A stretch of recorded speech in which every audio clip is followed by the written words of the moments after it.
Bismillahirrahmanirrahim. Assalamualaikum warahmatullahi wabarakatuh. Waalaikumsalam warahmatullahi wabarakatuh. Alhamdulillah. Nahmaduhu wa nasta'inuhu wa nastaghfiruh. Wa na'udzu billahi min shururi anfusina wa min sayyiati a'malina. Man yahdihillahu fala mudilla lahu wa may yudlilhu fala hadiya lahu. Asyhadu an la ilaha illallah wahdahu la syarika lah wa asyhadu anna Muhammadan abduhu wa rasuluh. Allahumma salli wa sallim ala nabiyyina Muhammadin wa ala alihi wa sahbihi ajma'in wa man tabi'ahum bi ihsan ila yaumiddin, amma ba'du, fa inna asdaqal hadits kitabullah wa khairal hadi hadi Muhammadin sallallahu alaihi wasallam wa syarrul umuri muhdatsatuha fa inna kulla muhdatsatin bid'ah.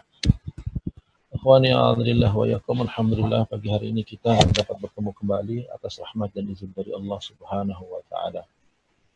Ikhwani a'adzalillah wa yakum, alhamdulillah pagi hari ini kita akan melanjutkan pembahasan kita di Syarah Rasail yang dalam hal ini risalah tentang al-usul as-salasah atau 3 prinsip utama atau 3 asas yang utama.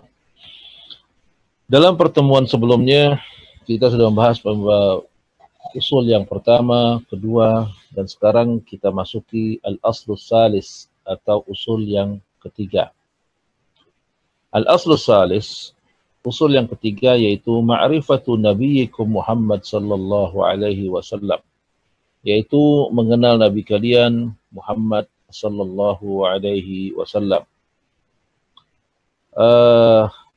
Ay minal usulis salasah, maksudnya bagian dari usul yang ketiga, yaitu lianna Syekh rahimahullahu taala dzakara fi awal risalah annahu yajibu ala kulli muslimin wa muslimatin ma'rifatu hadhihi al-usul ats-tsalatsah. Sebagaimana yang Syekh katakan dari awal bahwa pembahasan kita ini adalah al-usul ats-tsalatsah, ya, prinsip utama atau 3 prinsip utama yang dibahas, yang yajibu ala kulli muslimin wa muslimatin, wajib bagi setiap muslim dan muslimah untuk mengetahui 3 usul ini atau 3 prinsip dasar ini, yaitu ma'rifatullah, mengenal Allah, ma'rifatu dinil Islam, mengenal agama Islam, wa ma'rifatu nabihi Muhammad sallallahu alaihi wasallam, dan mengenal nabinya Muhammad sallallahu alaihi wasallam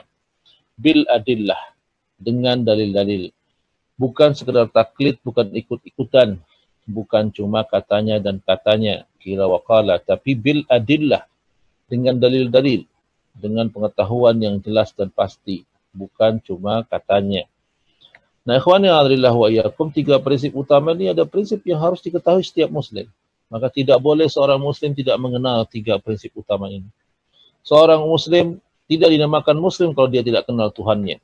Kemudian dia tidak kenal agamanya dan dia tidak kenal nabinya.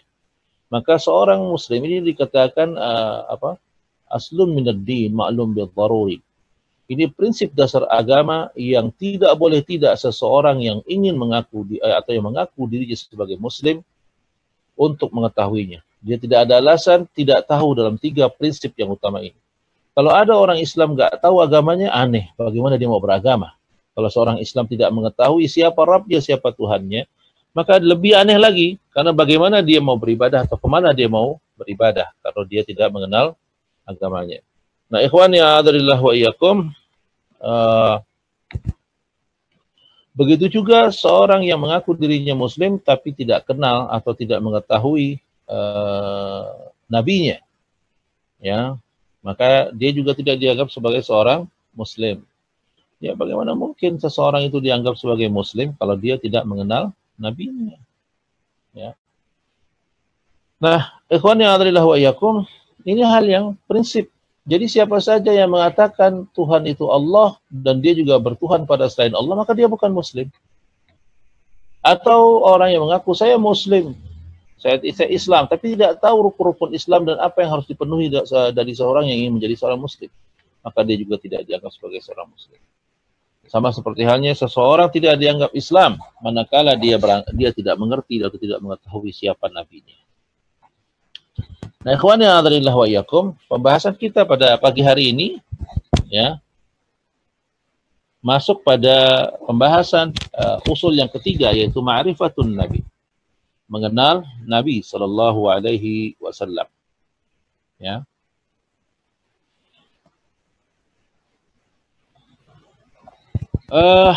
Amma al-aslul awal as-sani faqad taqaddama syarhuhuma wa bayanu adillatihuma.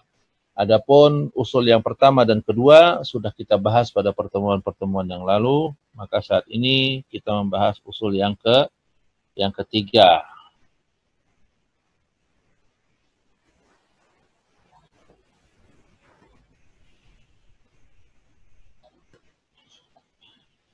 Nah, ikhwani a'adzubillah wa iyyakum. Usul yang ketiga yaitu huwa ma'rifatun Nabi sallallahu alaihi wasallam, mengenal Nabi sallallahu alaihi wasallam. Ya.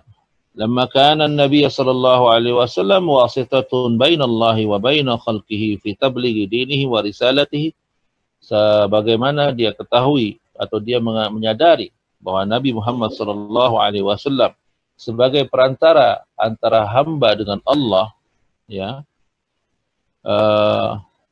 dan yang menyampaikan risalati atau risalah dari Allah Subhanahu wa taala, menyampaikan agama Allah Subhanahu wa taala, ya, wajib ma'rifatuhu alaihi salatu wassalam, maka kita wajib mengetahuinya, ya. Wa illa kaifa tattabi'u syakhsan, bagaimana mungkin kita mau mengikuti seseorang?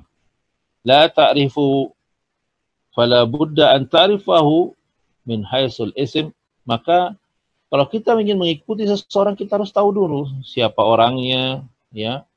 Min haitsul ism, namanya siapa, wa min haitsul baladi alladhi wulida wa nasha fi, dia lahir di mana, ya. Dia dilahirkan di mana, ini juga harus dia ketahui, ya.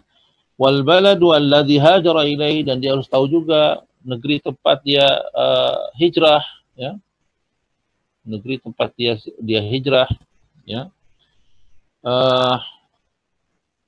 Wa ta'rifu muddati umrihi alaihi salatu wassalam, dan mengetahui kemana usia yang dihabiskan oleh Nabi sallallahu alaihi wasallam, bagiannya kemana saja. Maksudnya dia mengetahui seluruh perjalanan hidup dari Nabi sallallahu alaihi wasallam. Ini hal yang sudah lumrah.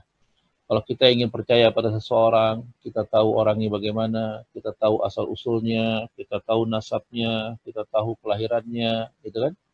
Kita tahu juga apa yang dibawa. Ini suatu hal yang lumrah. Ya, maka kalau ada orang Islam yang nggak kenal siapa nabinya, bagaimana mungkin dia disebut seorang Muslim? Atau dia mengaku nabi, ya, bagaimana mungkin dia seorang Muslim? Apakah mengetahui Nabi ini suatu hal yang nisbi? Ini hal yang aneh, gitu. Hal yang aneh. Sama hal anehnya ketika ada orang yang mengakui dirinya sebagai Nabi, lalu ada kaum muslimin yang menganggap dia sebagai seorang Muslim. Ini hal yang aneh sekali, gitu ya. Jadi mengenal Nabi Muhammad SAW sebagai nabinya orang Islam, ini bagaikan matahari di siang bolong. Ya. Maka siapa saja yang mengaku dirinya Nabi, maka dia kafir, ya, maka dia kafir, dia murtad dari agama Islam kalau dia sebelumnya Muslim, tidak disebut lagi sebagai seorang Muslim. Kenapa? Mengetahui Nabi Muhammad Sallallahu Alaihi Wasallam ini aslun, pokok. Tidak boleh tidak seorang Muslim itu tidak mengenal Nabi Sallallahu Alaihi Wasallam. Tidak boleh. Mana mungkin seseorang yang tidak mengenal Nabi Muhammad Sallallahu Alaihi Wasallam lalu dia dengan lantang dia berkata saya Muslim. Muslim dari mana? Sedangkan syahadat yang kedua adalah asyhadu anna Muhammadan Rasulullah. Aku bersaksi bahwa Muhammad itu utusan Allah. Lalu ada orang yang mengaku dirinya Nabi, atau ada orang yang mencela Nabi Shallallahu Alaihi Wasallam masih dihukumi Muslim. Dianggap dia nggak tahu. Dia nggak tahu berarti dia bukan orang Muslim. Kalaupun risalah belum sampai kepadanya, dia ahlul fatrah, bukan Muslim. Ini kesalahan besar yang ada pada saat ini, ya. Ikhwan ya Allah wa iyyakum. Orang-orang yang menghadiahi gelar Muslim bagi pencela Nabi, bagi orang-orang yang mengaku dirinya Nabi masih dihukum Muslim. Kenapa? Dia nggak tahu, dia tegakkan hujah dulu. Kalau dia nggak tahu Nabi Muhammad SAW sebagai Rasul, sebagai Nabi SAW, bagaimana dia menjadi seorang Muslim? Bagaimana syahadat yang kedua?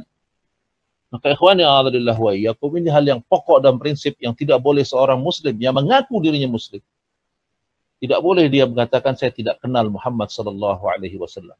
Ini hal yang buruk dan ini bukan lagi ucapan seorang muslim. Maka ikhwani a'adzalillah wa iyyakum, perlu dipahami hal ini dengan pasti dan jelas, ya. Ini mafhum min ad-din, maklum bil tariq. Pengetahuan agama yang darurah, yang minimal, ya.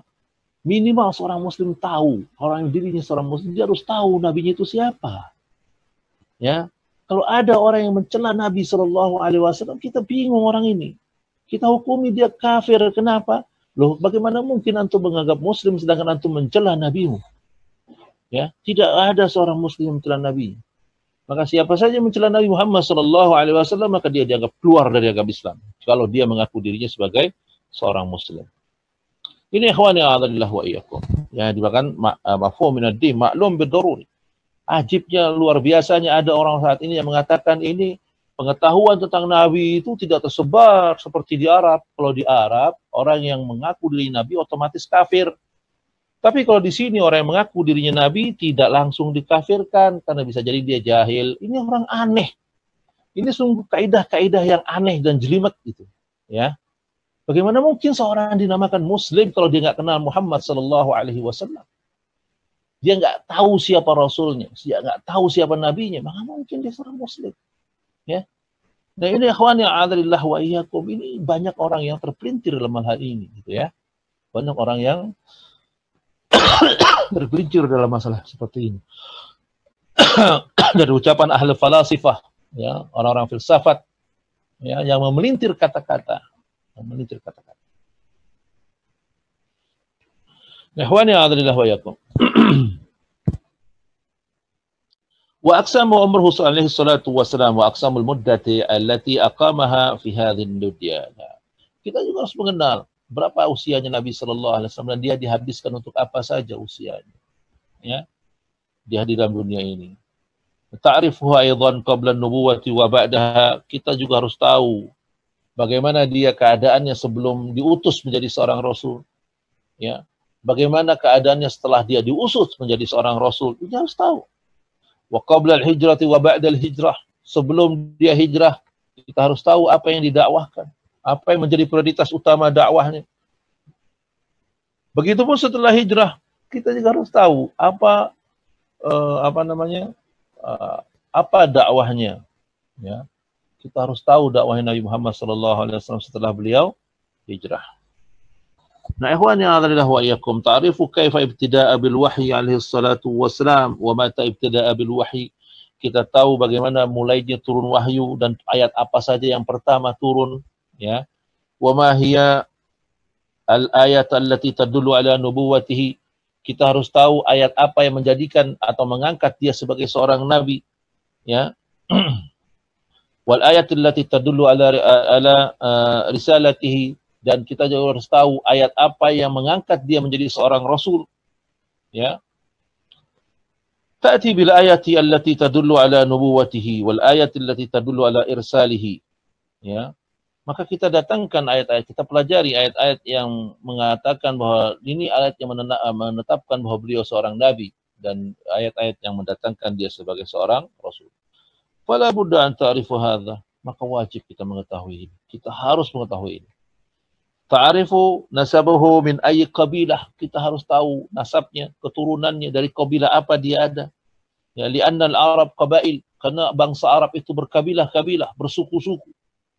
Wa huwa Arabi bila syak. Dan tidak dilakukan, ikhwani a'adzalillah wa iyyakum. Nabi kita Muhammad sallallahu alaihi wasallam ini orang Arab bila syak. Tidak ada ragu sama sekali. Tidak ada khilaf sama sekali bahwa Nabi kita Muhammad SAW itu orang Arab. Antum suka atau enggak suka, Nabi antum adalah orang Arab. Kalau antum mencela Arab, ya, menganggap bahwa mereka bangsa yang terbelakang, bahwa mereka bangsa yang khianat, bangsa yang dungu, ya, bagaimana mungkin Allah Subhanahu wa taala mengutus seorang nabi dari bangsa yang dungu? Na'udzubillah min dzalik. Ini adalah anggapan-anggapan jahil, anggapan bodoh, ada anggapan kebencian seperti kebencian orang-orang Bani Israel. Nah, ikhwani a'adzalillah wa iyyakum, ya. Wa huwa Arabi bila syak. Dia orang Arab bila syak, tanpa ragu sama sekali. Fala budda min ma'rifati hadhihi al-ashya' 'an Rasul sallallahu alaihi wasallam bi anna tadrusul ayat wal ahadits al-muta'allaqah bi hadhihi al-masail. Maka ikhwani a'adzalillah wa iyyakum, maka kita harus mengetahui tentang sesuatu dari Rasul sallallahu alaihi wasallam, mempelajari dari ayat-ayat dan hadis-hadis yang berkaitan tentang masalah ini. Berkaitan tentang masalah ini. Kita harus pelajari itu. Kita harus tahu bagaimana beliau dianggap sebagai seorang Rasul Muhammad sallallahu alaihi wasallam, ya.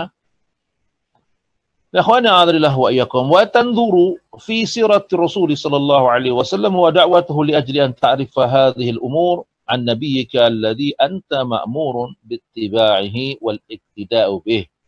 Dan kita harus mengetahui, ya, mempelajari, ya, mempelajari apa? Mempelajari sirah, sejarah Nabi sallallahu alaihi wasallam. Wa da'watuhu, dan perjalanan dakwahnya, li ajli an ta'rifa hadhil umur, untuk dengan tujuan mengetahui masalah-masalah tentang Nabi kita Muhammad sallallahu alaihi wasallam, alladzi anta ma'murun bittiba'ih, yang kita diperintahkan untuk mengikutinya. Wal iktida'i bih, dan meneladaninya. Kita diperintahkan untuk mengikuti dan meneladani Nabi kita Muhammad sallallahu alaihi wasallam. Maka kita harus tahu sirahnya, ya. Kita tahu perjalanan hidupnya, ya. Nah, ikhwani a'adzalillah wa iyyakum, lalu Syekh Muhammad berkata, wa huwa Muhammadun bin Abdullah bin Abdul Muttalib bin Hasim min Quraisy. Dialah Nabi kita Muhammad bin Abdullah bin Abdul Muttalib bin Hashim min Quraisyin, dari suku Quraisy. Jadi Nabi kita Muhammad sallallahu alaihi wasallam, yaitu namanya Muhammad bin Abdullah bin Abdul Muttalib, ya, bin Hashim. Itu cukup sampai seperti itu, ya. Syukur-syukur kita bisa menghafal sampai kakeknya Adnan, kakek yang ke-22, ya, Adnan. Nah, Adnan ini salah satu putra terbaik dari Ismail, dan Ismail adalah putra Ibrahim. Wa Quraisy minal Arab.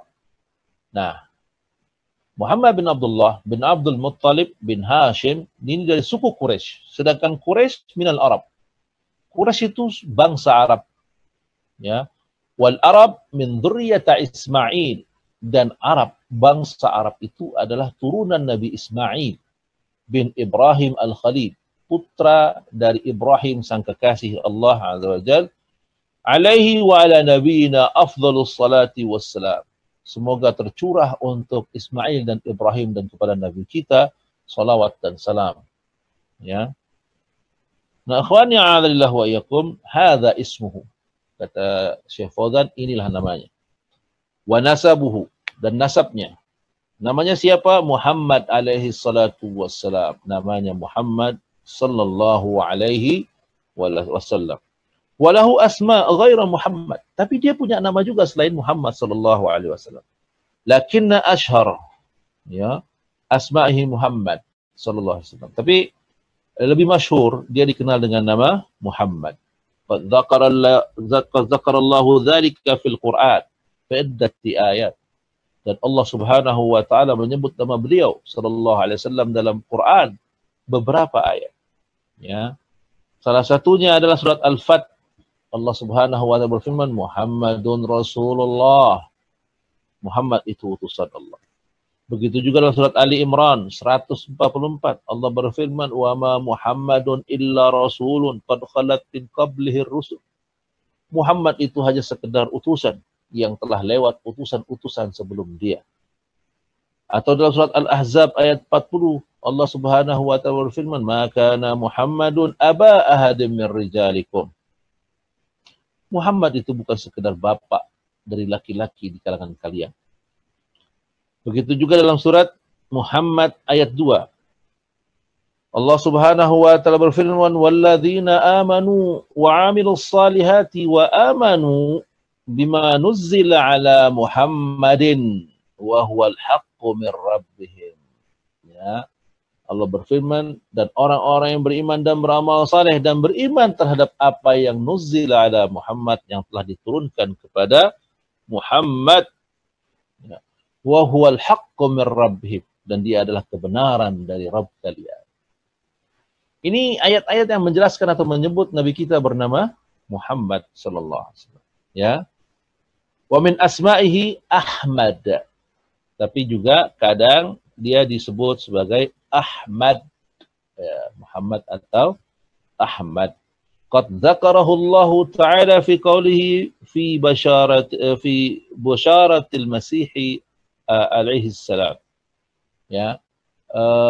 Yang Allah sebutkan tatkala menyebutkan ketika bercerita, Allah Subhanahu wa taala berkata tentang kabar yang akan kabar gembira yang disampaikan oleh Nabi Isa alaihissalam. Ketika Allah berfirman, wa idz qala Isa ibn Maryam, tatkala berkata Isa ibnu Maryam, ya Bani Israel, wahai Bani Israel, inni Rasulullah ilaikum, sesungguhnya aku adalah utusan Allah kepada kalian. Musaddiqan lima baina yadayya, aku membenarkan apa-apa yang berada di hadapanku atau sebelumku. Minat Taurat, yaitu At-Taurat. Wa mubasyiran, dan aku memberikan kabar gembira. Bi rasulin ya'ti min ba'di, tentang seorang rasul yang diutus setelahku. Ismuhu Ahmad, yang bernama Ahmad. Maka dia, fahuwa Muhammadun wa Ahmadun, dialah Muhammad dan dia juga Ahmad.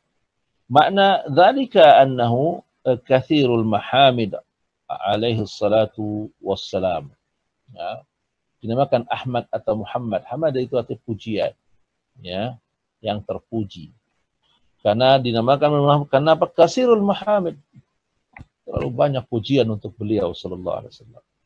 Wa kathirus sifatil lati yuhmadu alaiha. Dan dia memiliki sifat-sifat yang layak untuk dipuji. Ya, Nabi kita memiliki sifat-sifat yang layak untuk dipuji. Dia orang yang sangat rahim, sangat baik. Wa min asmahin Nabi Rahmah. Salah satu namanya adalah Nabi Rahmah, Nabi yang penuh kasih sayang. Ya, Nabi kita dinamakan Nabi Ar-Rahmah. Maka layaklah mestinya pengikutnya orang yang penuh kasih sayang, karena nabinya nabi yang penuh kasih sayang. Ya. Bagaimana mungkin kita menisbatkan sebagai pengikut dari orang yang penuh kasih sayang, tapi kita penuh rasa dendam dan kebencian, waliyatan billah. Salah ngajinya katanya. Ya. Nabi apa yang dikaji? Oh, Nabi kita Muhammad sallallahu alaihi wasallam Nabiur Rahmah, nabi yang penuh kasih sayang. Ya, nabi yang penuh kasih sayang. Wa ismu Nabiul Malhamah, ya, Nabi Malhamah. Ya, dikatakan juga yakni Nabi Malhamah maksudnya apa? Yakni al-jihad fi sabilillah. Nabi yang berjihad di jalan Allah, nabi yang pemberani. Ya, wal hashir, ya, nabi yang mengumpul, al hasir, beliau nama lain beliau adalah al hashir, yang mengumpulkan. Ya, al hashir, nabi al hasir, nabi yang mengumpulkan. Wal aqib alaihi salatu wassalam alladhi yasurun nasa ba'da ba'atsahu, dan dia dinamakan al aqib, yang bungsu, ya, yang terakhir, ya. Alladzi yasurun nasa ba'da ba'asathu, ya, yang mengumpulkan manusia menjadi satu setelah dia diutus, ya. Li'annahu akhirur rasul sallallahu alaihi wasallam, dialah nabi yang terakhir, al-aqib, ya. Falaisa ba'dahu illa qiyamus sa'ah, illa qiyamus sa'ah. Maka tidak ada nabi setelahnya sampai dengan hari kiamat. Nah, bagaimana mungkin seorang yang ngaku nabi terus dihukumi muslim? Dia nggak kenal nabinya. Bahwa nabi kita Muhammad SAW adalah nabi yang terakhir. Ya. Nabi itu adalah nabi yang terakhir. Tidak ada nabi setelahnya. Ya, jangan seperti orang-orang yang sesat yang mengatakan nabi itu hanya sekedar gelar. Ya. yang seperti lurah. Nah, ada sebagian aliran sesat yang mengatakan Nabi itu gelar seperti gelar lurah, gelar camat dan lain sebagainya. Ya, kalau dikatakan Pak Budi sebagai lurah, Pak Budi boleh mati tapi lurah tetap hidup. Ya, ini sebagian orang-orang jahil yang sesat, ya, yang mengatakan bahwa Muhammad sudah wafat tapi kenabian tetap ada. Ini jahil namanya. Allah Subhanahu wa Nabi SAW mengatakan dia kata al-akhir. Dia yang terakhir, tidak ada lagi. Laisa nabi ba'dah, tidak ada nabi lagi setelahnya. Tidak ada lagi nabi setelahnya. Ya. Fa ba'da risalatihi taqumu shaah, maka setelah risalah dia selesai, dia sampai risalah itu maka akan terjadi hari kiamat. Ya. Wa yuhsyarun nas lil jazai wal hisab, maka akan dibangkitkan manusia untuk dibalas dan diperhitungkan semua amal salahnya, semua amal ibadahnya. Wa man arada ayyaluma bihadhil umur falyarji' ila kitabi jala'il afham fi salatu wassalam ala khairul anam. Ya, siapa yang memperdalam masalah seperti ini, maka Syekh Fauzan memberikan rujukan kepada sebuah kitab yang berjudul Jala'ul Afham fi salati wassalam ala khairul anam, ya, yang ditulis oleh Al-Imam Ibn Qayyim Al-Jauzi rahimahullahu taala. Kemudian kita lanjutkan. Amma nasabuhu, adapun nasabnya, fahuwa Muhammad bin Abdullah bin Abdul Muttalib bin Hashim bin Abdul Manaf bin Qusay bin Kilab. Ya, ini yang masyhur. Ya, jadi yang masyhur sampai dengan Kilab. Sebenarnya sampai dengan Adnan. Ya, Adnan. Nah, dari Adnan ke atas sampai Ismail, sampai Ibrahim, bahkan sampai Nabi Adam, ini dalilnya dhaif. Ya, dalil penisbatannya dhaif dan tidak bisa dipertanggungjawabkan. Tapi kalau sampai ke Adnan ini pasti. Dari Adnan sampai Ismail ini terjadi khilaf di kalangan para ulama. Ya, begitupun sampai Ibrahim sampai dari Adnan sampai Ismail terjadi khilaf. Ada yang mengatakan 3 orang lagi atau 3 kakek lagi. Ada yang mengatakan 7 atau ada yang mengatakan 5. Wallahu ta'ala alam. Yang jelas Adnan itu salah satu putra terbaik dari Ismail. Ya, turunan Ismail. Wa huwa min qabilati Quraisy allati hiya asraf al-qabail. Dan Nabi Muhammad ini salah seorang dari kabilah atau suku, ya, kabilah Quraisy, dan merupakan kabilah yang termulia di kalangan Quraisy, di kalangan bangsa Arab. Wa Quraisy min zurriyyati Ismail, dan Quraisy itu adalah salah seorang turunan Ismail alaihi salatu wassalam. Wal Arabu ala qismain, ya, fil masyhur, dan kita ketahui bahwa Arab itu ada terbagi 2 yang masyhur, ya, ada al-arabah, ada al-musta'ribah, ya, ada arabah, al-musta'ribah. Al-arabah itu al-qahtaniyah, dinamakan arabah itu qahtaniyah. Sedangkan musta'ribah wahum al-adnaniyah. Sedangkan musta'ribah ini adalah turunan dari Adnan min zurriyyati Ismail, dari turunan Ismail alaihi salam bin Ibrahim al-Khalil alaihi wassalatu wassalam. Sammu bil musta'ribah, dinamakan musta'ribah li'annahum ta'lamul arabiyyah min al-arab al-arabah, ya. Jadi Arabah ini Arab asli, sedangkan musta'ribah yang diarabkan, maksudnya dia menjadi Arab gitu. Yang musta'ribah itu Arab, tadinya sebelumnya bukan Arab, tapi ketika bertemu dengan Arab yang asli, musta'ribah, dia jadi ikut ke bangsa Arab. Semula mungkin bahasanya bukan bahasa Arab, tapi ketika dia bertemu dengan orang Arab, lalu berubah bahasanya menjadi Arab. Nah, perubahan bahasa ini menjadi bahasa Arab ini namanya musta'ribah. Ya, musta'ribah. Ini ada Arabah yang asli. Nah, sedangkan Ismail dikatakan musta'ribah, ya, Adnaniyah. Kenapa dikatakan musta'ribah? Karena Nabi Ismail bukan asli dari Arab. Nabi Ibrahim itu di Babilonia, ya, bukan bangsa Arab asli. Yang Arab itu li'annahum dari lama ja'at durhum. Nah, persilangannya itu ketika Nabi Ismail dikatakan wa nazulu fi Makkah inda Hajar ummu Ismail wa ibnaha Ismail wa huwa saghir lama wajadu ma'a Zamzam nasalu. Dan ketika Hajar menemukan sumur Zamzam atau ketika ditinggalkan oleh Ibrahim alaihissalam di sebuah Bakkah, di sebuah lembah, ya, Dan ketika itu Nabi Ismail masih dalam keadaan disusui. Sampai akhirnya singkat cerita ditemukanlah sumur Zam-Zam oleh Hajar. Ya. Ketika lembah itu ada sumur Zam-Zam di sana, ya, ada sumur Zam-Zam di sana, ada sumur atau sumber mata air, maka mulai berkumpulanlah semua orang untuk datang ke tempat itu. Yang sebelumnya Allah Subhanahu wa taala gambarkan. Yang Nabi Ibrahim ketika dia tuh ini asqantu min dzurriyyati ya Rabbi, wahai Allah, aku tinggalkan anak turunan biwadin bi ghairi dzi zar'in, di lembah yang tidak ada tanaman sama sekali. Nah, ini menunjukkan kalau tanaman tidak ada berarti tidak ada air. Ya, lembah yang sangat tandus dan gersang. Ya. Yang ketika itu lembah itu tidak ada penghuninya. Ya. Bagaimana orang mau tinggal di situ sedangkan tidak ada air, sedangkan air sumber kehidupan. Ya, sebagaimana kita tahu sumber kebudayaan di dunia itu bersumber dari sungai. Ya, lihatlah bangsa Mesir, ada Nil. Ya, maka tumbuhlah di sana kebudayaan manusia. Karena apa? Air sumber kehidupan. Sedangkan di Mekah tidak ada air sama sekali. Tidak ada air sama sekali. Maka tidak ada kehidupan. Maka dikatakan, kata Ibrahim, biwadin ghairi bi zar'in. Di lembah yang tidak ada tumbuhan sama sekali. Kalau tumbuhan tidak ada, berarti tidak ada air. Tidak ada air berarti tidak ada kehidupan. Tidak ada tumbuhan, berarti juga tidak ada hewan. Tidak ada hewan, berarti juga tidak ada manusia yang bisa hidup di sana.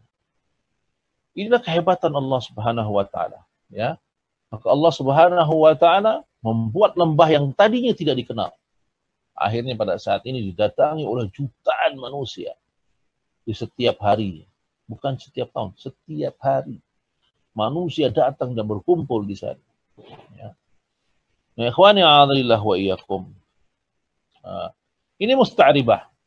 Awalnya Hajar di sana menemukan air. Kemudian datang Bani Jurhum. Nah, Bani Jurhum ini Arabah, ya, Arab asli dari Yaman, ya, bangsa Arabah. Lalu Arabah ini minta izin kepada Hajar untuk ngambil air di sana. Maka mulailah terjadi pertukaran dan asimilasi di sana, ya. Sampai akhirnya Ismail bin Ibrahim alaihi wassalatu wassalam menikahi gadis dari suku Jurzum. Ya. Dikatakan Fa Ismail karena waktu kecil masih radi'an, masih kecil, kemudian dikatakan wa tazawwaju min Jurhum. Ya. Nabi Ismail itu menikahi wanita dari suku Jurhum. Wa ja'a zurriyati ta'allamul arabiyyah, maka turunannya mulai Arab-Araban, ke Arabiyah. Wa nashta'u ma'al Arab wa nasha'u ma'al Arab, tumbuh berkembang bersama Arab. Fasaru Araban musta'ribatan wa hiya adnaniyah. Maka itu mereka dinamakan Arab yang musta'ribah dari suku Adnaniyah. Ya, Adnaniyah itu dari nama Adnan, salah seorang dari turunan Ismail. Ya.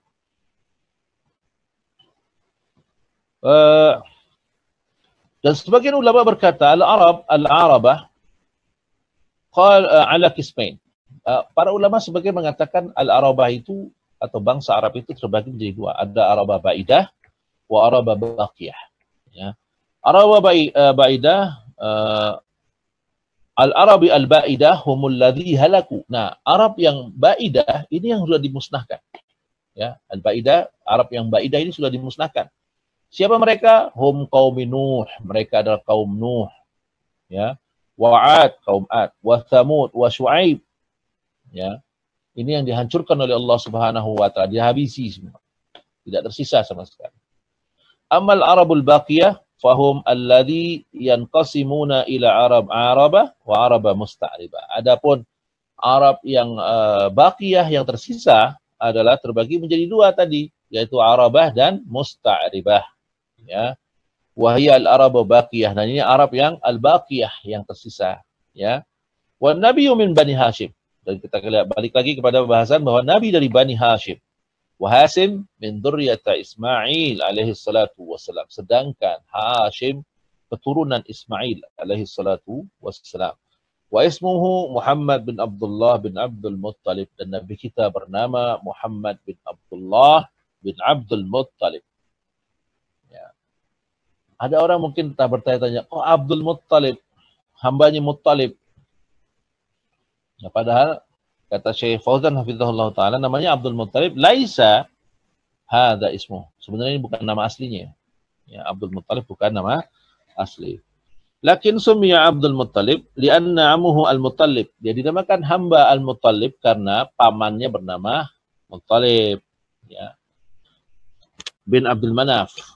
Ya abahi Al-Madinah wa huwa saghiratun min indi ahwalihi Bani Najjar. Nah, ketika itu Al-Muttalib mengajak keponakannya ini, ya, ismuhu Syaibah, namanya Syaibah, nama aslinya Abdul Muttalib namanya bernama Syaibah. Ya, bernama Syaibah. Nah, Syaibah ini satu hari ikut pamannya Al-Muttalib. Dia masuk ke sebuah kota, kemudian bersama dengan Banu Najjar. Falamma ra'ahu an-nas aswada min as-safar, dhannu annahu Abdul Mamluk lil Muttalib. Ya. Jadi Nusyaibah Syaibah ini diajak safar oleh pamannya Abdul Muttalib. Karena diajak jalan safar kena matahari, terik matahari, akhirnya kulitnya hitam, gelap. Jadi ketika dia balik ke Makkah, ya, masih kelihatan anak kecil tuh, dia. Maka orang-orang melihat ini siapa anak kecil hitam kulitnya gini, ya, karena kena safar, karena terbakar matahari. Maka dhannu, mereka menganggap annahu Abdul Mamluk lil Muttalib, dinamakan ini jangan-jangan ini budaknya Muttalib nih, gitu. Dinamakan budak Muttalib, maka dikatakan Abdul Muttalib, budaknya Al-Muttalib. Ya. Budaknya Muttalib bin Hashim, maka dikatakan Abdul Muttalib bin Hashim bin Abdul Manaf. Wa Abdu Manaf lahu arba'atu aulad. Dan dikatakan bahwa Abdul Manaf itu memiliki 4 anak. Ya. Yaitu pertama Hashim, kakeknya Nabi sallallahu alaihi wasallam, wal Muttalib, wa Abdus Syams, wa Naufal. Jadi namanya Kak. Jadi Abdul Manaf memiliki 4 orang anak, yaitu Hashim, Muttalib, Abdus Syams, dan Naufal. Ya, 4. Banu Hashim yuqal lahum al-Hashimiyun. Dikatakan Bani Hashim dinamakan Hashimiyun. Wa Banu Muttalib dinamakan Muttalibiyun. Muttalibiyun. Wa amma Abdus Syams, nah Abdus Syams, ya, ini salah satu kakek. Abdus Syams ini adalah kakeknya dari Utsman bin Affan radhiyallahu anhu, ya, radhiyallahu anhu. Dan dari Abdus Syams ini juga lahir Banu Umayyah. Banu Umayyah. Haula'i min Bani Abdus Syams, dan Banu Umayyah ini turunan dari Abdus Syams. Jadi ketemu pada kakeknya yang bernama Abdul Manaf. Ya. Jadi Muhammad bin Abdullah bin Abdul Manaf, Abdullah bin Abdul Muttalib bin Hashim bin Abdul Manaf. Nah, Abdul Manaf ini memiliki 4 anak. Nah, dari Abdul Manaf ini ketemulah nasabnya Utsman bin Affan dengan Nabi kita Muhammad sallallahu alaihi wasallam dan Banu Umayyah. Banu Umayyah dari Bani Abdus Syams. Wa Naufal kadzalika lahu dzurriyyatan minhum. Yaitu Jabir bin Mut'im dan Hakim bin Hizam. Ya. Dan dari Naufal ada orang yang bernama Jabir bin Mut'im, Jubair bin Mut'im, ya. Wa Hakim bin Hizam. Wa Ibrahim alaihi salatu wassalam lahu Ismail wa huwa al-akbar. Dan Ibrahim alaihi salatu wassalam memiliki Ismail, ya. Mempunyai anak Ismail wa huwa al-akbar. Ya, Ismail itu putra yang tertua, wa huwa jaddul Arabi al-Adnaniyah. Dan Ismail itu adalah kakek buyut dari Arab Adnaniyah. Wa Ishaq huwa jaddu Bani Israel. Sedangkan Ishaq kakek buyutnya Bani Israel. Nah, ini bertemunya Bani Israel dengan bangsa Arab, yaitu di kakeknya yang bernama Ibrahim. Ibrahim memiliki 2 orang istri, yang satu Hajar, yang satu Sarah. Ya. Satu Sarah yang tua bernama Sarah, yang muda bernama Hajar. Karena Nabi Ibrahim alaihissalam tidak memiliki anak, ya, lalu istrinya Sarah, ya, menghadiahkan Ibrahim seorang budak yang bernama Hajar awalnya tuh. Ya, Hajar ini adalah wanita cantik, hadiah dari seorang raja kepada Sarah. Ya, Sarah ini adalah wanita salihah. Wanita salihah. Wanita salihah, cantik dan salihah. Namanya Sarah. Ya. Dan Sarah ini tidak punya anak.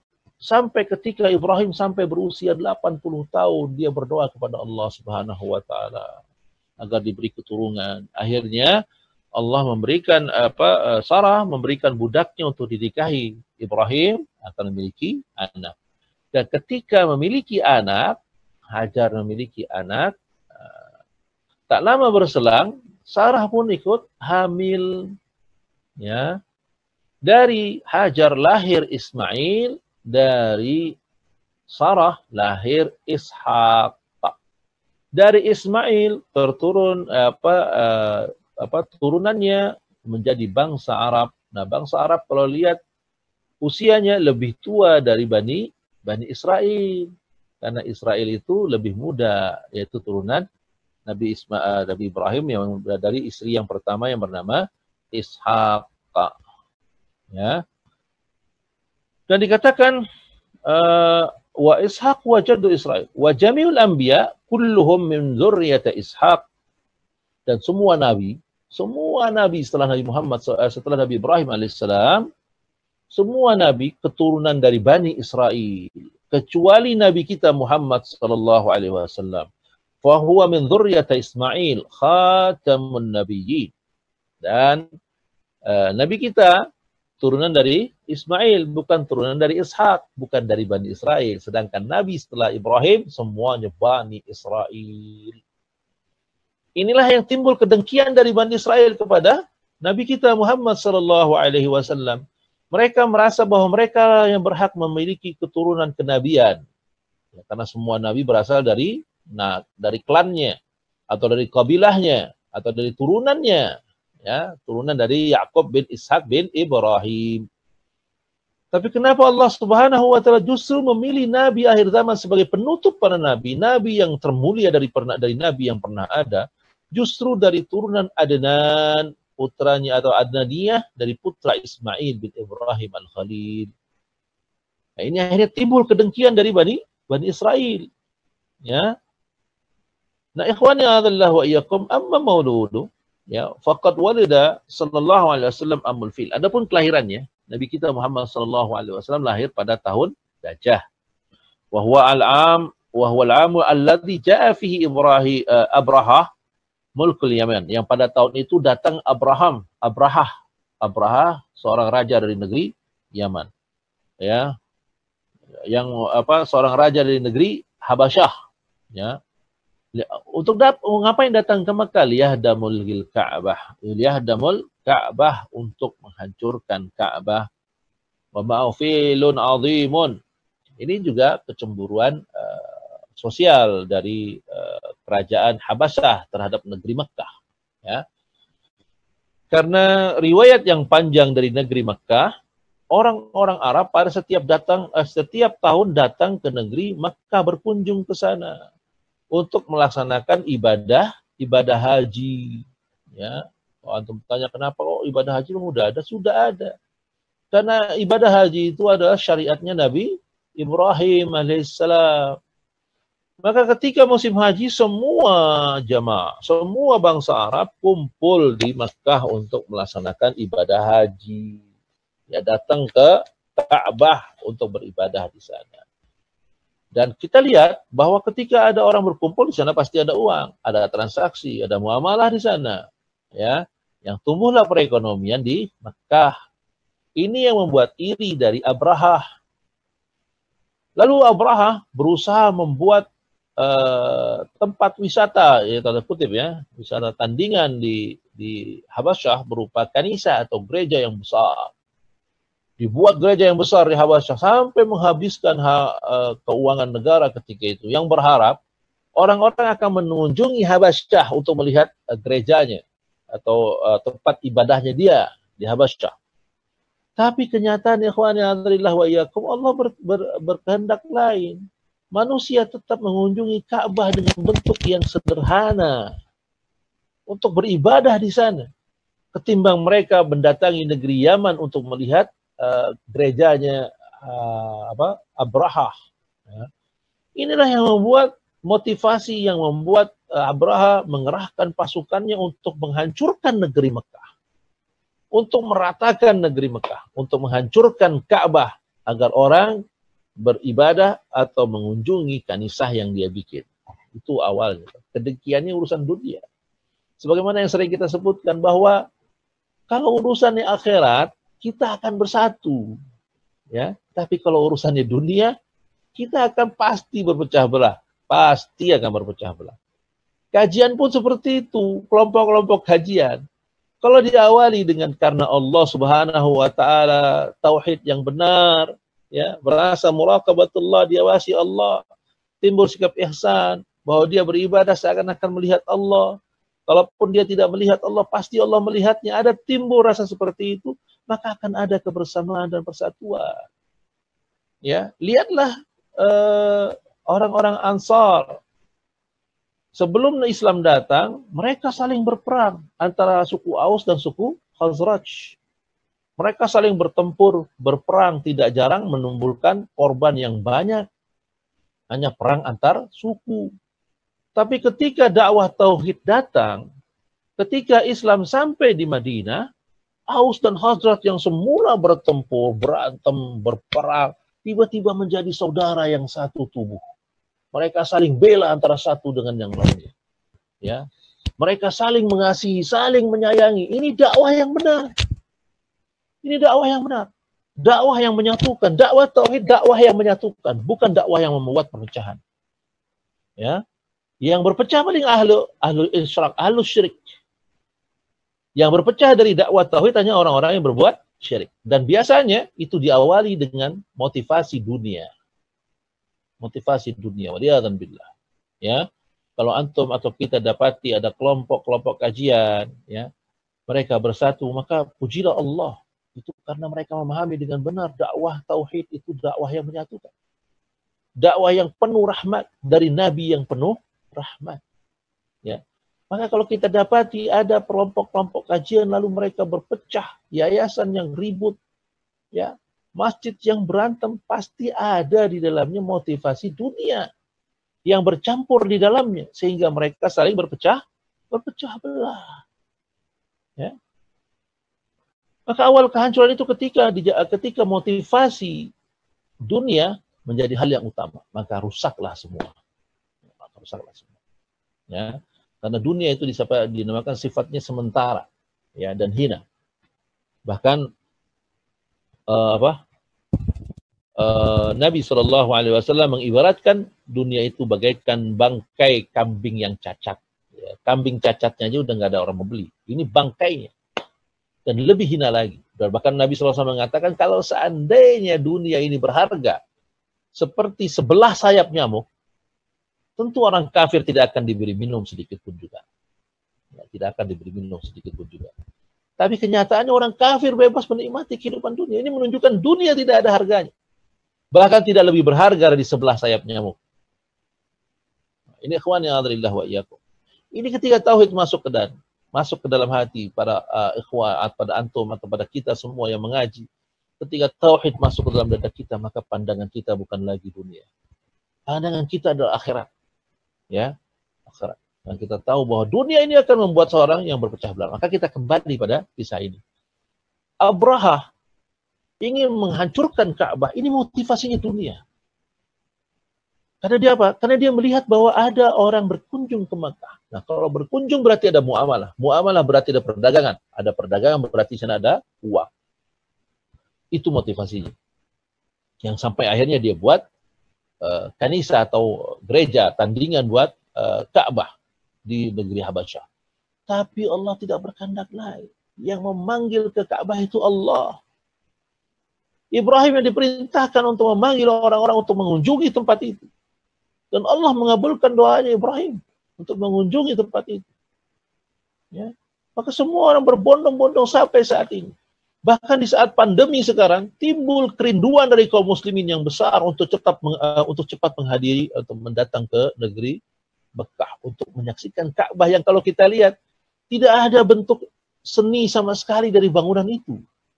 Ya, hanya tumpukan bata-bata yang ditutup oleh kiswah. Tidak ada yang artistik di sana, hanya bentuk kubus. Gitu ya. Tidak ada bentuk artistik yang ada seni, ada ukiran ini, tidak ada sama sekali. Tapi subhanallah, bentuk bangunan yang sederhana ini bisa menarik jutaan manusia datang setiap hari ke situ. Subhanallah. Kalau bukan karena Allah Subhanahu wa taala, tidak ada yang bisa mendatangkan orang sebanyak itu. Ya. Tidak ada. Ini salah satu mukjizat dari Ka'bah, ya. Bahwa bentuknya sederhana, tidak ada ukiran-ukiran indah, tidak ada nilai artistik sama sekali. Tapi bisa menghadirkan manusia, berjuta-juta manusia datang ke tempat itu. Nah, ini motivasinya, ya. Ini motivasinya yang membuat akhirnya iri dari Abraha. Lalu dia berusaha untuk menghancurkan Ka'bah. Nah, subhanallah ya. Ini waktunya udah lewat. Ya, kita lanjut sebentar. Ya. Maka datanglah Abraha dengan segala kekuatannya. Dia bawa gajah-gajah yang besar untuk menghancurkan Makkah, untuk menghancurkan Ka'bah, itu inti utama.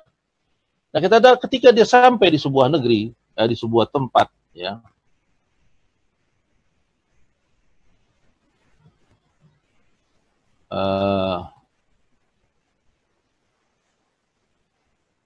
Falamma wasala ila makan yuqalu al-Maghmash, ya. Jadi sampai di satu tempat Al-Maghamish, ya. Al-Maghamish itu di satu tempat di pinggiran kota Mekah. Berkemahlah di sana. Berhentilah Abraha itu. Dia tidak bisa lagi melanjutkan ke sana. Tidak bisa masuk lagi ke kota Mekah. Nggak tahu kenapa tiba-tiba semua kaki kendaraannya itu tidak bisa bergerak. Ya. Padahal ketika itu mendengar Abraha datang, semua penghuni Mekah sudah lari tunggang langgang. Kenapa? Karena mereka nggak punya kekuatan. Ya. Mereka tidak punya kekuatan, mereka tidak punya raja. Ya. Mereka lari tunggang landang, ada sebagian lari ke gunung, lari menyembunyi, bersembunyi. Ya. Ketika sampai di tempat itu, tapi Abraha tidak bisa masuk lagi. Ya. Dia tidak bisa masuk lagi, tidak bisa melangkah lebih jauh masuk ke kota Makkah untuk menghancurkan Ka'bah. Maka Allah Subhanahu wa taala mengutus kepada tentara Abraha ini burung yang jumlahnya ribuan. Dikatakan wa bainama hum kadzalik ra'u firqani tayran min qibalil bahri ma'aha hijarah. Nampak ribuan burung dari arah lautan, dari al-bahr, dari lautan, ya. Ma'ah hijarah, yang bawa batu. Kullu ta'irin ma'ah hijran, ya.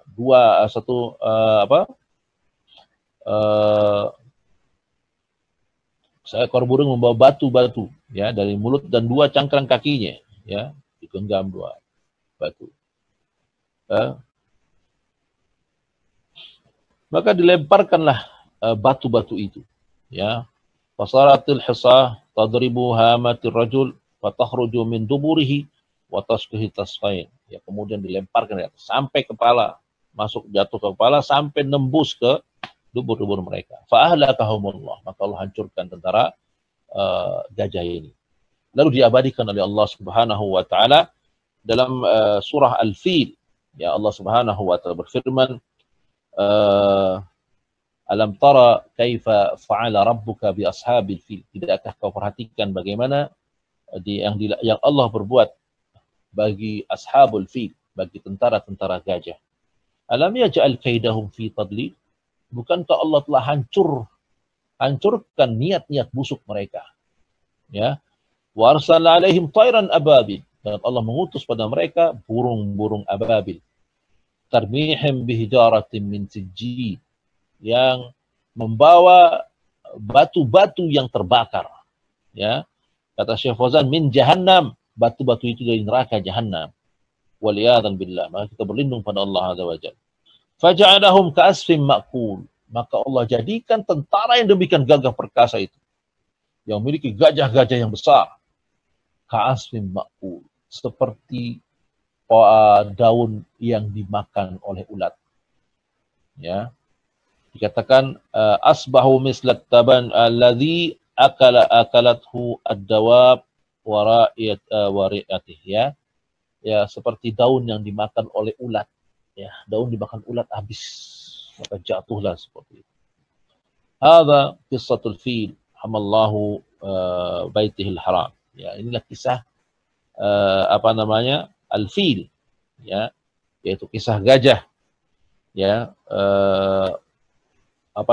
yang Allah ceritakan bagaimana Allah memuliakan, ya, rumahnya yang suci yaitu Ka'bah, wa ahlaka hadzal jibar, dan menghancurkan tentara sombong ini. Wa fi hadzal 'am walida Muhammadan sallallahu alaihi wasallam. Dan pada tahun itulah lahir Nabi kita Muhammad sallallahu alaihi wasallam. Wa dhahara ma'a waladatihi ayat. Ya, dan kelahirannya itu ada tanda-tandanya, seperti bersinarnya negeri Syams, ya, robohnya patung-patung dan lain sebagainya. Walahu minal salatu wasittuna sana. Cukup sampai sini dulu ya, ikhwah. Nanti kita lanjutkan besok hari tentang pembagian usia Nabi sallallahu alaihi wasallam, ya. Ini kita dalam rangka mengenali Nabi kita Muhammad sallallahu alaihi wasallam lebih dekat, karena tidak akan mungkin kita bisa mengikuti beliau kalau kita tidak mengenalinya. Kita tidak tahu namanya, tidak tahu asal-usulnya, tidak tahu perjalanan kisahnya. Demikian ikhwan ya adzalillah wa iyyakum, sesi pertama dari pertemuan kita pagi hari ini, yaitu tentang mengenal Nabi sallallahu alaihi wasallam, mulai dari nasabnya dan batas awal kelahirannya, tentang kisah al-fil atau kisah tentara gajah. Semoga Allah Subhanahu wa taala bisa memberikan kita manfaat dan faidah dari kisah ini, sehingga kita bisa ambil faidah atau pelajaran yang banyak, yang dengannya semakin kuat kecintaan kita, semakin kita mengenal Nabi kita Muhammad sallallahu alaihi wasallam, dan kuat kecintaan kita kepada beliau, dan kita berusaha untuk mencontoh dan meneladani kehidupan beliau. Demikian yang bisa kami sampaikan pada pagi hari ini. Mohon maaf jika ada kata-kata yang tidak berkenan. Untuk berikutnya kami persilahkan bagi ikhwah yang ingin menyampaikan pertanyaan.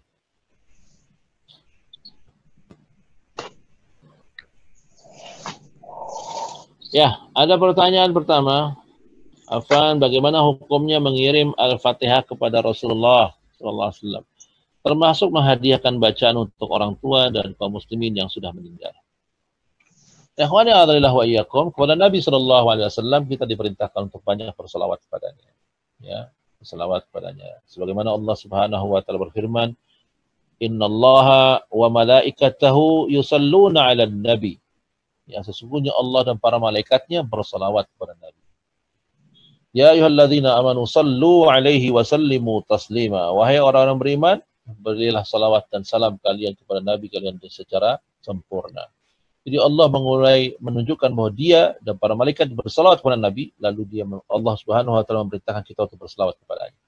Adapun bacaan Al-Qur'an ini menjadi khilaf di kalangan para ulama, ya. Mengirim pahala bacaan Al-Qur'an ini menjadi khilaf di kalangan para ulama. Sebagian ulama seperti mazhab Hanabilah atau Hambali mengatakan bacaan Al-Qur'an sampai kepada mayat, ya, sampai kepada mayat. Jika kita mengatakan semoga Allah sampaikan pahala bacaan Al-Fatihah saya kepada si fulan, Al-Fatihah, lalu dia baca alhamdulillah sampai selesai, gitu ya. Ini sebagai pendapat seperti pendapat Imam Ahmad bin Hanbal dan mazhab Hambali mengatakan sampai bacaan itu.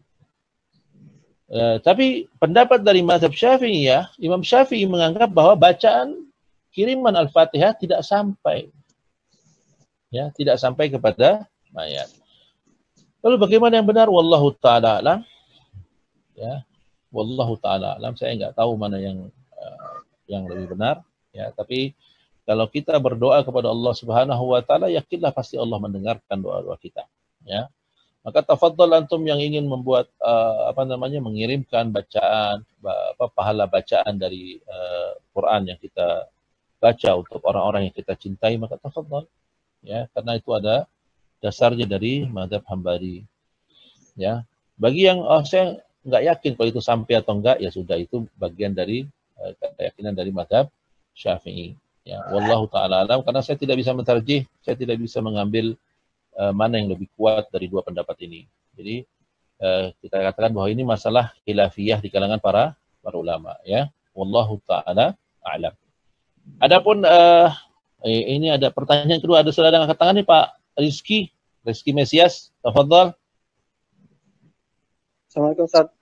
Waalaikumsalam warahmatullahi wabarakatuh. Ustaz, anu masih bingung yang dengan Yaman dan Habasyah. Waktu sahabat hijrah itu bukan ke Habasyah, itu di Ethiopia, Ustaz. Iya. Ada juga wallahu alam, ya, pokoknya Habasyah daerah hampir Yaman beda dengan Habasyah, ya. Yaman dengan Habasyah. Tadi kita katakan berkaitan dengan Yaman itu berkaitan dengan orang Arabah, ya, orang Arab asli. Sedangkan Abrahah ini dari Habasyah, ya, negeri Afrika, ya. Wallahu alam, ana juga kurang tahu kalau sekarang itu masuk bagian Ethiopia atau bagaimana, ya. Yang jelas Habasyah ini salah satu negeri yang berpenduduknya warna kulitnya berwarna gelap atau warna hitam, ya. Ana kurang tahu kalau dia masuk Ethiopia atau enggak, ya. Wallahu alam, ya. Dan yang jelas Yaman berbeda dengan Habasyah, ya. Jadi bukannya dari Yaman, afwan. Kalau saya tadi salah sebut, kalau Abraha itu dari Yaman itu keliru, yang benar Habasyah itu dari Abraha itu dari Habasyah, ya. Gitu ya, Pak, ya. Afwan, wallahu a'lam. Syukran Ustaz, jazakallahu khair. Oh iya, ya. Fadhal yang lain? Ada lagi? Kalau tidak ada lagi, maka kita cukupkan. Oh, ada dua orang lagi angkat tangan, seperti Pak Beni. Pak Beni Abu Rafan, tafadhal, Pak. Ya, Assalamualaikum warahmatullahi wabarakatuh. Waalaikumsalam warahmatullahi wabarakatuh. Ya, Pak. Alhamdulillah, antum sehat. Alhamdulillah. Senang lihatnya. Ya, apa Ustaz, kalau kita misalkan ada keraguan terhadap sesuatu dalam syariat, karena ada ikhtilaf di situ, kita ngambil kalau begitu aman saja ketika hukum itu ulama menyampaikan hukum itu tidak sampai ke derajat wajib gitu, Ustaz. Iya. Apakah manhaj itu dibolehkan atau gimana, Ustaz? Iya, pada prinsipnya gini, Pak. Semua mazhab yang ada yang kita kenal, 4 mazhab itu, mazhab Hanifah, ya, mazhab Hanafi, Maliki, Syafi'i, Hambali, keempatnya ini mazhab Ahlussunnah wal Jamaah. Ya, mazhab Ahlussunnah wal Jamaah, ya. Kita berpegang pada pendapat yang kita yakini kebenarannya. Kita awam hanya awam dalam derajat memilih ulama atau memilih mazhab yang dia yakini kebenarannya. Karena batasan kita cuma sampai situ. Kita tidak bisa mentarjih, tidak bisa memilih mana dalil yang sahih, mana yang lebih sahih, mana yang enggak. Ya, maka saya cenderung kepada pendapat untuk tetap kepada kita pegang kepada mengikuti mazhab agar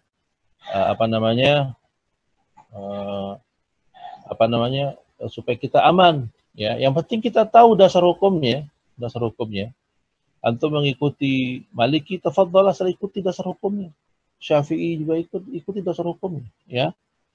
Mana ulama yang kita anggap capable, ya, untuk kita ikuti. Dan ini anak condong kepada pendapat ini. Walaupun ada sebagian orang yang menganggap bahwa kita tidak perlu bermazhab, kita kembali kepada dalil, itu boleh-boleh saja seperti itu. Tapi bagaimana mungkin orang awam kembali ke dalil kalau dia nggak tahu mana dalil yang sahih, mana yang enggak?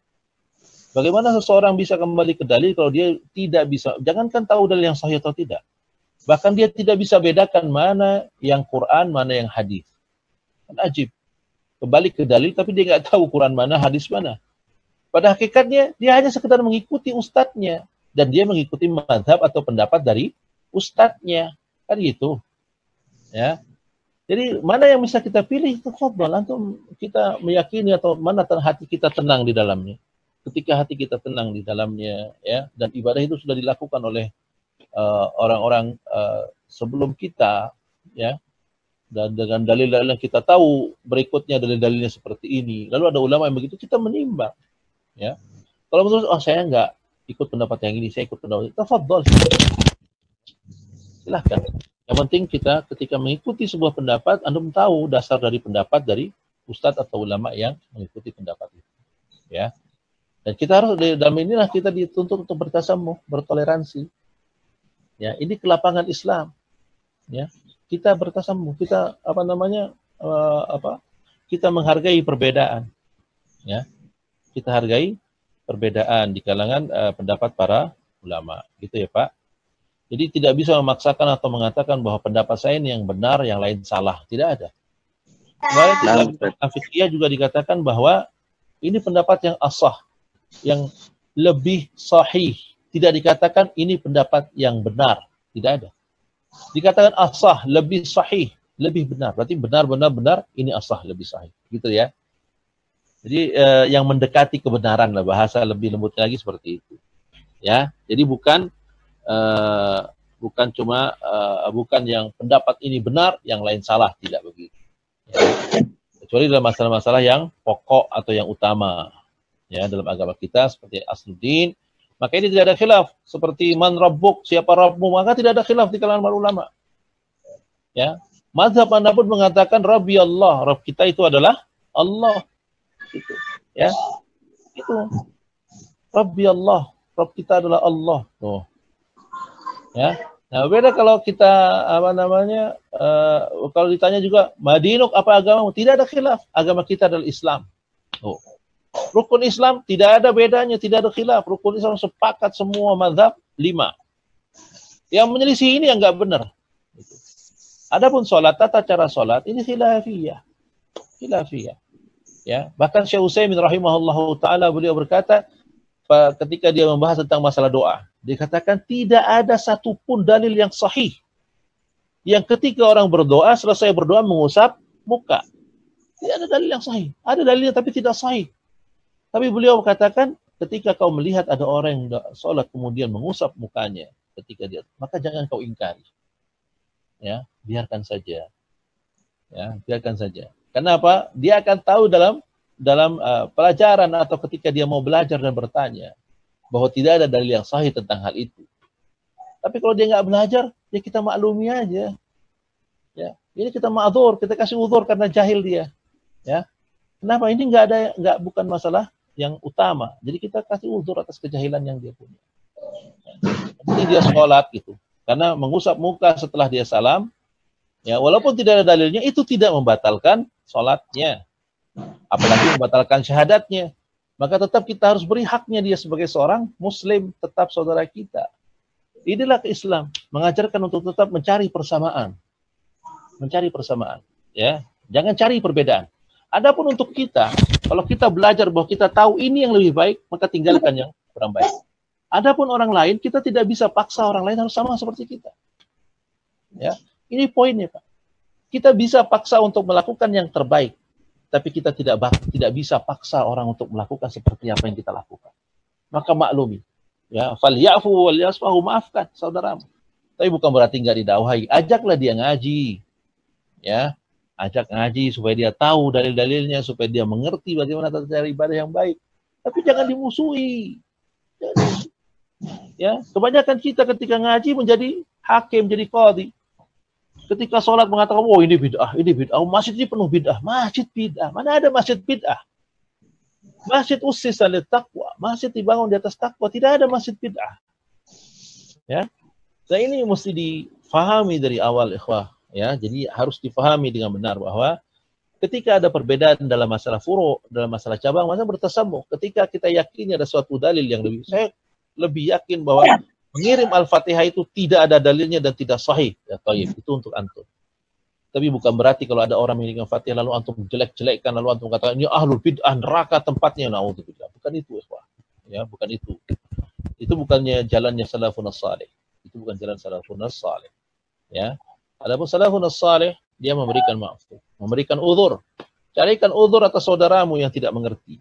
Berikan uzur sebanyak-banyaknya pada mereka. Ketika mereka tidak tahu, maklumi. Ya, maklumi.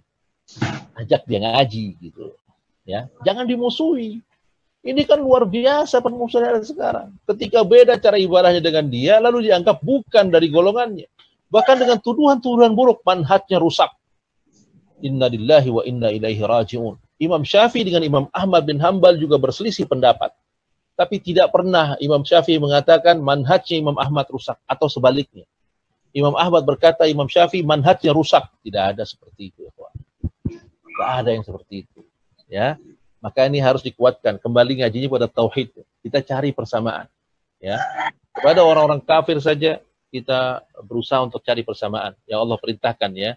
Qul li ahlil kitab, katakan kepada ahli kitab, ta'alau ila kalimatin sawa. Wahai ahlul kitab, mari sama-sama kita kembali ke kalimat yang sama-sama kita sepakati. Ya kan? Yang kita sama-sama kita setujui apa? Anta'budallah wa la tusyriku bihi syai'an. Anta'budallah wa la nusyriku bihi syai'an. Hendaklah kita beribadah kepada Allah dan tidak menduakannya dengan apapun juga. Ini kalimat yang sawa, kalimat yang sama-sama kita sepakati. Maka ajak kaum muslimin, semua manusia kembali kepada persamaan. Jangan ributkan perbedaan. Ya, perbedaan kita aja masalah tauhid. Nah, ini ikhwan yang ada di ya Pak ya. Jadi mudah-mudahan dipahami. Lebih rendah apa namanya tensinya lebih rendah jadi ngaji tauhid itu ya. Bukan orang yang gampang terbakar, bukan yang sumbu pendek yang gampang marah hanya karena beda rakaat tarawih. Hanya marah muncul bergelegar di kepalanya hanya karena yang satu kunut dan satu enggak. Wallahu a'lam. Ini Allah musta'an. Ini kita boleh mohon perlindungan pada Allah dari hal seperti ini ya. Kalau kita boleh kita paksa. Saya yakini kunut itu bid'ah. Saya enggak akan kunut. Ya udah, antum gitu. Tapi kalau imam antum sholat di suatu masjid, imamnya kunut, maka Imam Ahmad berkata kunutlah bersama imam. Begitu Syekhul Islam Ibnu Taimiyah, muridnya Ibnu Qayyim, begitu juga Syekh bin Baz, Syekh Utsaimin rahimahumullahu taala. Mereka akan kunutlah bersama imam. Tuh. Dan mereka meyakini kunut itu bid'ah. Ya.